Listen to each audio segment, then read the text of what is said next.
வக்கீல் வாய்ஸ் நேயர்களுக்கு வணக்கம். இன்னைக்கு தமிழ்நாடு சினிமா துறையவே ஒரு பெரிய குழப்பத்திற்குள்ள ஆளாக்கி இருக்கிற சுஜித்ரா அவர்கள் பேசியது சட்டத்திற்கு உட்பட்டு சரியா தவறா என்பதை பற்றி தெரிஞ்சுக்க போகிறோம். சுஜித்ரா ஒரு பின்னணி பாடகியாக இருந்து அதற்கு பிறகு என்ன பண்ணாங்க, நல்ல நல்ல பாடல்கள் பாடியிருக்காங்க. அவங்க ரேடியோ மிர்ச்சியில் இருந்திருக்காங்க. அப்புறம் ரேடியோ ஜாக்கியாக இருந்து தான் அவங்க என்ன பண்ணாங்கன்னா அடுத்த கட்டம் அவங்களுடைய நல்ல குரல் வளத்தை பார்த்து பாடல்கள் பாட அனுமதி பல இடங்கள் போகிறாங்க. அவங்க அவங்களுக்கு ஒரு அனுமதி கிடைக்குது. கிடைச்சோன்னே ஒரு சான்ஸ் கிடச்சி அவங்க அந்த குரல் வளத்தை வச்சு அவங்க என்ன பண்ணுறாங்கன்னு கேட்டிங்கன்னா, சினிமா துறைக்குள்ளே கால் பதிக்கிறாங்க. முதல்ல ப்ளேபேக் சிங்கராக இருக்காங்க. அதற்கு பிறகு சினிமாலேயே ஒரு சில படங்களில் அவங்க நடிக்கிறாங்க. நடித்து ஒரு நல்ல ஒரு ஆர்டிஸ்ட், நல்ல ஒரு குரல் வளம் கொண்டவங்க. கடந்த ஒரு சில நாட்கள் முன்னாடி 13ஆம் தேதி நினைக்கிறேன், 13 மே அப்போ 2 யூடியூப் சேனலுக்கு ஒரு பேட்டி கொடுக்குறாங்க திடீர்னுட்டு. ஏன்னா ஒரு நடுவில் பெரிய ஒரு லேகு, நிறைய அந்த விஷயங்கள் அவங்க பேசுனது கிடையாது. பட் ஆனால் இப்போ திடீர்னு யூடியூப் சேனலுக்கு பேட்டி கொடுத்தாங்க. அந்த யூடியூப் சேனல் பேட்டி கொடுக்கும்பொழுது என்ன சொல்கிறாங்க அப்படின்னு கேட்டிங்கன்னா, பல்வேறு குற்றச்சாட்டுக்களை அவங்க என்ன பண்ணுறாங்க, தமிழ்நாட்டினுடைய திரைத்துறையில் இன்றைக்கி உச்சத்தில் இருக்கக்கூடிய நடிகர்களை பற்றி அப்படி அசால்ட்டாக கேவலப்படுத்தி பேசி ஒரு வீடியோ வெளியிட்டிருக்காங்க. அதே நேரத்துக்கு ஏற்கனவே கார்த்திக் குமார் அப்படின்னு சொல்லிட்டு ஒருத்தர், அவர் பார்த்திங்கன்னா தனுஷோட நண்பராக ஒரு சில படங்களில் நடிச்சிருப்பார். அவரை பற்றியும் அவர் இந்த ஆன்ஸ் பிளைனிங் அப்படின்னு சொல்லிட்டு ஒரு ஷோ ஒன்று நடத்திட்டு இருக்காரு கார்த்திக் குமார். இப்போ ரீசெண்டாக அதை கார்த்திக் குமாருக்கும் இவங்களுக்கு 2005 திருமணம் நடைபெறுகிறது. அதற்கு பிறகு திருமணத்தில் அவங்க ஆரம்பத்துலேருந்தே அவங்களுக்குள்ள டிஃப்ரென்ஸ் ஆஃப் ஒப்பீனியன், அவங்க இவரை குறை சொல்லியிருக்காங்க, இவங்க அவங்கள குறை சொன்னாங்கன்ற மாதிரிலாம் சொல்கிறாங்க. அது எல்லா இடத்துலையும் நடக்கக்கூடிய ஒரு விஷயந்தான். அது நம்ம பொது வெளியில் பேசணும்னு அவசியம் கிடையாது. அதுக்கு பிறகு இவங்க என்ன கேட்டிங்கன்னா, ரொம்ப நாளாக நான் டிவோர்ஸ் கேட்டேன், கொடுக்கல, 12 ஆண்டுகள் கழிச்சு தான் எனக்கு டிவோர்ஸ் கிடச்சிது கார்த்திக் குமார்கிட்ட அப்படின்றத எப்போ சொல்கிறாங்க அப்படின்னா, 12 ஆண்டுகள் கழித்து டிவோர்ஸ் கிடச்சிருச்சு. உங்களுக்கு இப்போ கடந்த 7 ஆண்டுகளாக 2018 இப்போ வரைக்கும் டிவோர்ஸ் கிடச்சி அவர் தனியாக ஒரு கல்யாணம் பண்ணிட்டு போயிடறாரு கார்த்திக் குமார். சுஜித்ரா ஒரு கல்யாணம் பண்ணிட்டு போயிடறாங்க. ஒரு அட்வொகேட்டை தான் அவங்க கல்யாணம் பண்ணியிருக்கோம் அது கேள்விப்படுறோம். அப்படி இருக்கும் பொழுது எப்பயுமே ஒரு டிவோர்ஸ் அப்ளிகேஷன் கொடுக்குறோம். அது மியூச்சுவல் கன்சென்ட்டாக இருக்கட்டும், இல்லை நீதிமன்றமே ஒரு வழக்கை விசாரித்து அவங்க ஒரு உத்தரவு போடுறாங்க இந்த குடும்ப நல நீதிமன்றத்தில்னா, அதோடு நமக்கு ஒட்டும் உறவும் கிடையாது. இப்போ மியூச்சுவல் கன்சென்ட்டாக இருக்கும் பொழுது எல்லாத்தையும் அக்செப்ட் பண்ணிக்கிறோம். நான் இனிமேல் ஒன்று டிஸ்டர்ப் பண்ண மாட்டேன், நீ என்னை டிஸ்டர்ப் பண்ணக்கூடாது அப்படின்ற மாதிரியான வார்த்தைகள் அந்த நம்ம இப்போ ஃபைல் பண்ணக்கூடிய, ஏன்னா இது இந்து மேரேஜ் தான் இவங்க பண்ணியிருக்குது. இந்து மேரேஜ் ஆக்டில் தான் ஒரு 13B அப்படின்னும் போது இந்து மேரேஜ் ஆக்டில் 13Bயில் செக்ஷன் 13Bயில் இவங்க அப்ளிகேஷன் போட்டு இவங்க ஒரு டிவோர்ஸை வாங்கிட்டாங்க. டிவோர்ஸ் வாங்கிட்ட பிறகு தென் சுஜித்ராவோட வாழ்க்கை வேறு, கார்த்திக் குமாரோட வாழ்க்கை வேறு. இதை பற்றி கார்த்திக் குமாரை பற்றி இவங்க பேசக்கூடாது, இவங்கள பற்றி அவங்க பேசக்கூடாது, சட்டத்திற்கு உட்பட்டு. அப்படி இருக்கின்ற போது டைவர்ஸ் வாங்கி 7 வருஷத்துக்கு பிறகு ஒரு மீடியாவில் பேசுகிறாங்க. பேசும்பொழுது எக்ஸாசுரேட் ஆகி ரொம்ப அதாவது அப்யூசிவான ஒரு சில வார்த்தைகளை பயன்படுத்தி கார்த்திக் குமாரை அவங்க பேசுகிறாங்க. அதுவும் இல்லாமல் எப்பயுமே ஏற்கனவே நமக்கு ஒரு உதாரணம் இருக்குது. சவுக்கு சங்கர் வழக்கில் கூட பார்த்திங்கன்னா எடிட் பண்ணி ஒரு சில விஷயங்களை எடிட் பண்ணி போட வேண்டிய கட்டாயம் யூடியூப் சேனல்களுக்கு இருக்குது. ஏன்னா அந்த பிரச்சனை அவங்களுக்கு தான் வரும்.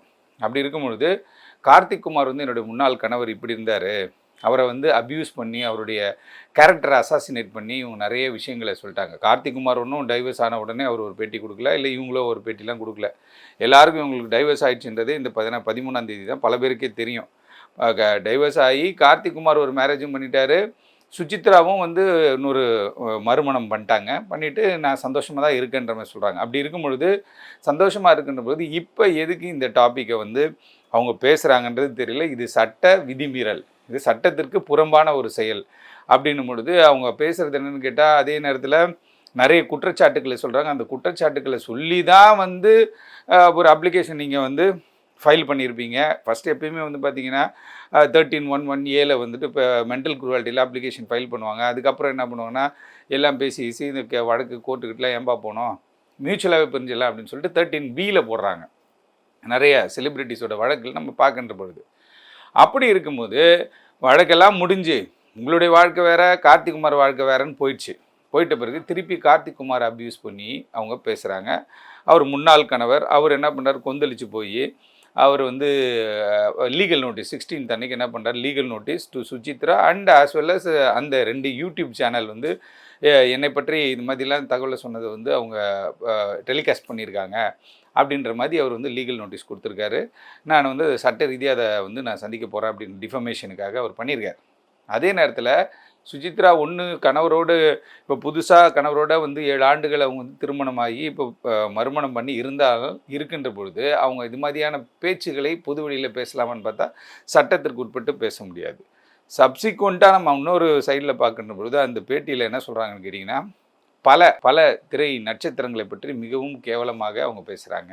கேவலமாக பேசுகிறது வந்து சுமோட்டோவாக அவங்க மேலே சட்ட ரீதியாக நடவடிக்கை எடுப்பதற்கு நிறைய வாய்ப்புகள் இருக்கிறது. சுமோட்டோன்னு சொல்லும்போது தனுஷ், ஐஸ்வர்யா அவங்களுடைய விஷயத்தில் என்ன சொல்கிறாங்கன்னு கேட்டிங்கன்னா, bad mother and better dad அப்படின்ற மாதிரி சொல்கிறாங்க. அதாவது குழந்தைகள் வந்து இப்போ சின்ன சின்ன பசங்க அவங்க, அந்த பசங்களை வந்து அது எவ்வளோ பாதிப்படைய செய்யும், எவ்வளோ காயப்படுத்தும் அப்படின்றதெல்லாம் ஒரு தெரியாமல் she is also a parent, அவங்களும் ஒரு தாய் அப்படின்னும்போது அவங்களுக்கு வந்து எதை நம்ம பேசுகிறோம் எதை நம்ம பேசக்கூடாது அப்படின்றது தெரியல. அதே நேரத்துக்கு வந்து இப்படி பொது வழியில் பேசும்பொழுது அதை வந்து தனுஷ் பேசலாம், ஐஸ்வர்யா பேசலாம், இல்லை அவங்க ஃபேமிலியில் இருக்கவங்க யாராவது ஒருத்தர் வந்து அந்த 2 குடும்பத்திற்கான குற்றச்சாட்டுகள் எது வேணால் சொல்லிக்கலாம். ஏன்னா அவங்களுக்குள்ள இஷ்யூ இருக்குது, அவங்க சொல்லிக்கிறாங்க. அதை ஒரு தேர்ட் பார்ட்டியாக சுசித்ரா அவங்க சொல்கிறாங்க அப்படின்னும் பொழுது அது clearly it is an offence. ஏன்னு கேட்டால் இன்றைக்கி வந்து திரைப்படத்துறையில் ஒரு அந்தஸ்தில் இருக்கக்கூடிய ஒரு தனுஷை பற்றிய குற்றச்சாட்டுகள் வந்து என்ன கேட்டிங்கன்னா, பிடிக்கல இல்லை பிரச்சனை, தனுஷ்னால உங்களுக்கு பிரச்சனை, சுசித்ராவுக்கு பிரச்சனை அப்படின்னா அவங்க என்ன பண்ணுன்னா முறைப்படி ஒரு புகாரை அனுப்பி காவல்துறையில் போய் புகார் கொடுக்கணும். நிறைய பேருக்கு தெரியாத விஷயம் என்னன்னு கேட்டிங்கன்னா, இந்த சோஷியல் மீடியாவில் பேசுகிறதுனால வைரலாகவும் இது வந்து என்ன கேட்டால் பயங்கரமாக வியூஸ் வரும், எல்லாமே வருமே தவிர ரெமெடி கிடைக்காது. There is no legal remedy when you are discussing certain things in social media. அப்படி இருக்கும் பொழுது சுசித்ரா என்ன பண்ணுறான்னு கேட்டிங்கன்னா, தெரிந்தோ தெரியாமல் தான் பண்ணிட்டாங்கன்னு நினைக்கிறேன். இருந்தாலும் தவறு தான், அது தெரிஞ்சு பண்ணாலும் சரி தெரியாமல் பண்ணாலும் சரி. அதாவது ஐஸ்வர்யா வந்துட்டு சரியான தாய் இல்லை, தனுஷ் வந்து இப்படி அப்படின்ற மாதிரியான ஒரு விஷயத்த சொல்லியிருக்காங்க. அதுவும் சட்டப்படி ஒரு குற்றம். அதே போல் அடுத்த கட்டம் என்ன சொல்கிறாங்கன்னா, கமலஹாசன் அவருடைய பார்ட்டியில் வந்து கொக்கைன் பரிமாறப்பட்டது, வெள்ளி தாம்பலத்தில் வந்து கொக்கைன் கொடுத்தாங்கன்றாங்க. இது எவ்வளோ பெரிய ஒரு குற்றச்சாட்டு.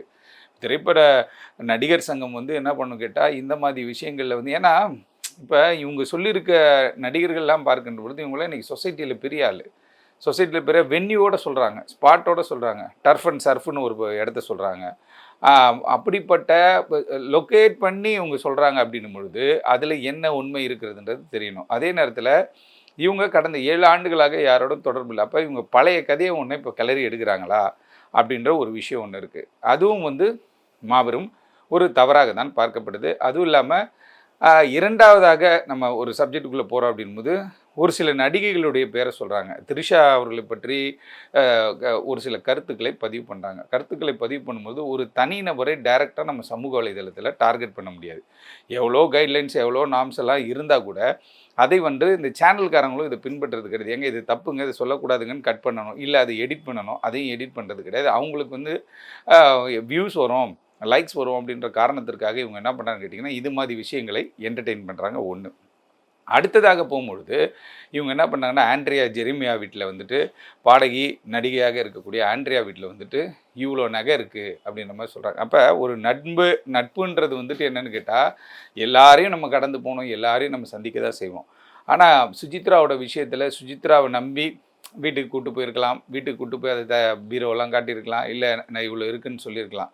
பட் ஆனால் அவங்க இன்றைக்கி என்ன பேசுகிறாங்க அப்படின்னு கேட்டால், சுசித்ரா வீட்டுக்கு ஆண்ட்ரியா வீட்டுக்கு ரெய்டு போகிறதுக்கு தயாரான்ற அளவுக்குலாம் பேசுகிறாங்க. அப்படின்னும்பொழுது அதுவும் வந்து ஒரு நம்பிக்கை துரோகம், ப்ரீச் ஆஃப் ட்ரஸ்ட்டாக தான் பார்க்கப்படுது. அடுத்ததாக வந்து பார்த்தா நம்ம 2005 அதாவது இவங்களுடைய விஷயமே வந்து ஒரு டிஃப்ரெண்ட்டான விஷயம். என்ன கேட்டால் ஏற்கனவே இந்த சுச்சி லீக்ஸ்னு ஒரு மேட்ரு இருந்துச்சு, அதுவே பெரிய ஒரு பஞ்சாயத்தாக போயிட்டு இருந்துச்சு. அப்படி இருக்கும் பொழுது அந்த பஞ்சாயத்தே இன்றைக்கி அறகுறையாக இருக்கின்ற பொழுது இவங்களை பற்றி பயில்வான் ரங்கநாதன் ஏதோ கருத்தெல்லாம் சொன்னாருன்றாங்க. அப்போ இவங்க ஒரு முட்டாள்தனமான விஷயம் என்னென்னு கேட்டால் புகார் கொடுக்கறதுக்கு யாருமே போகிறதில்ல. புகார் உடனே பயில்வான் ரங்கநாதன் சுசித்ரா பற்றி சொல்லியிருந்தா புகார் தான் கொடுக்கணும். அவரை கொன்னுடுவேன், இதை பண்ணிடுவேன், அதை பண்ணிடுவேன், இவரை அடிச்சிடுவேன், போயிடுவேன்ற பேசுகிறதெல்லாம் வந்துட்டு ஒரு எஜுகேட்டட் பர்சன், ஒரு அட்வொகேட்டுடைய மனைவியாக அவங்க பேசுகிறாங்க அப்படின்னு கேட்கும்பொழுது எனக்கு வந்து மிகப்பெரிய ஆச்சரியத்தை ஏற்படுத்துது. அதே நேரத்தில் இதை நம்ம சமூக வலைதளங்கள் நிறைய பார்த்துட்டோம். அப்போ சுமோட்டோவாக வந்து இந்த இந்த புகாரை எடுக்கணும். ஏன்னு கேட்டால் ஒரு பெண் இப்படி பகிரங்கமாக சொல்லி ஒரு குற்றச்சாட்டு எல்லாரும் மேலே சொல்லும்போது, இதே ஒரு ஆண் சொன்னால் என்னென்ன ஆக்ஷன்லாம் நீங்கள் பண்ணுவீங்க?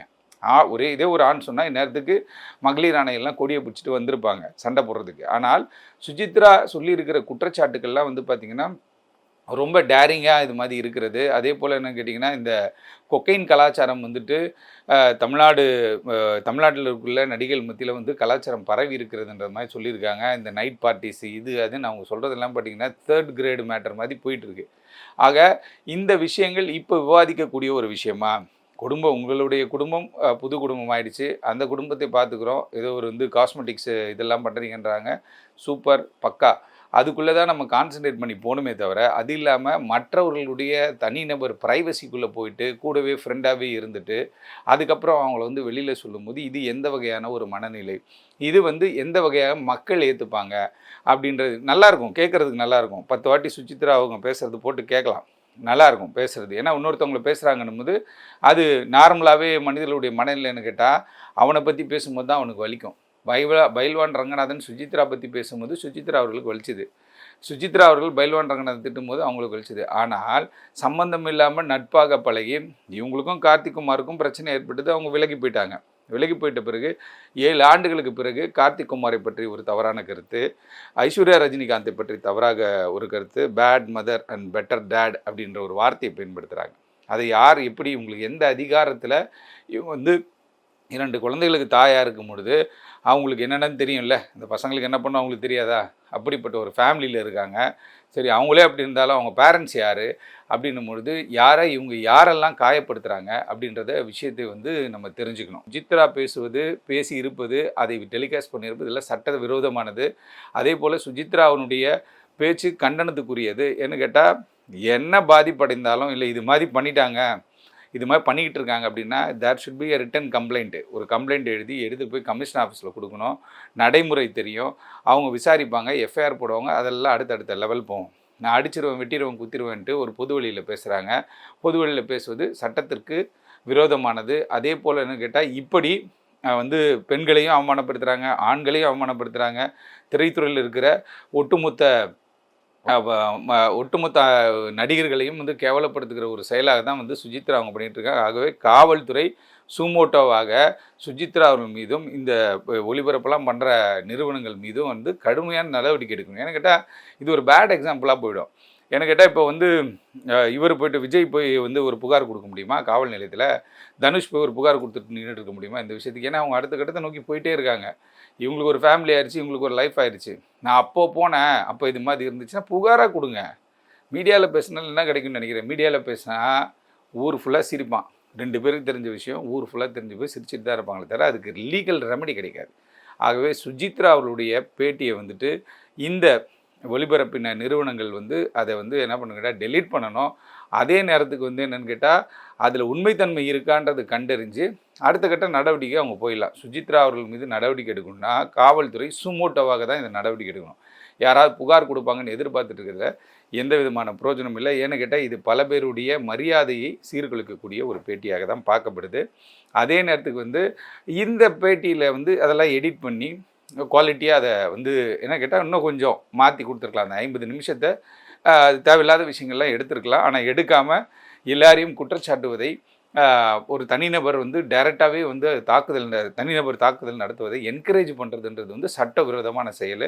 ஏன்னா அதுக்கு ஏகப்பட்ட சட்டங்கள் இருக்குது. அந்த சட்டத்திற்கு புறம்பாக சுசித்ரா செயல்பட்டுக்கிற காரணத்தினால் சுசித்ரா மீது சுமோட்டோவாக காவல்துறை நடவடிக்கை எடுக்கணும். இப்படிப்பட்ட இவங்கெல்லாம் வந்து லீகல் நோட்டீஸ், எல்லாருமே லீகல் நோட்டீஸ் அனுப்பணும். எல்லாருமே வந்து ஒரு டிஃபமேஷன் சூட்டு மாதிரி போட்டால் தான் இப்படி நாளைக்கு ஒரு 15 வருஷம் கழித்து கிளம்பி வரமாட்டான்.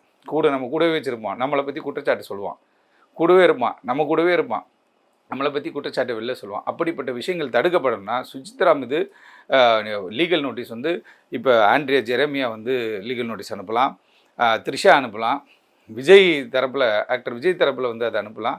அவங்க சொல்லியிருக்க நடிகர்கள் எல்லாமே பெரிய குரூப்பாக ஒரு டீம் அவங்க சொல்கிறாங்க. அந்த டீம் எல்லாமே இவங்க மீது நடவடிக்கை எடுக்கின்ற போது தான் இவங்க வந்து இப்போ இந்த 5 வருஷத்துக்கு ஒரு வாட்டி 4 வருஷத்துக்கு ஒரு வாட்டி வெளியில் வந்து அவமானப்படுத்துகிற செயலை தடுத்து நிறுத்த முடியும். சட்ட ரீதியாக ஏதாவது ஒரு ரெமடியை பெற்றுக்கொள்ள முடியும். நன்றி, வணக்கம்.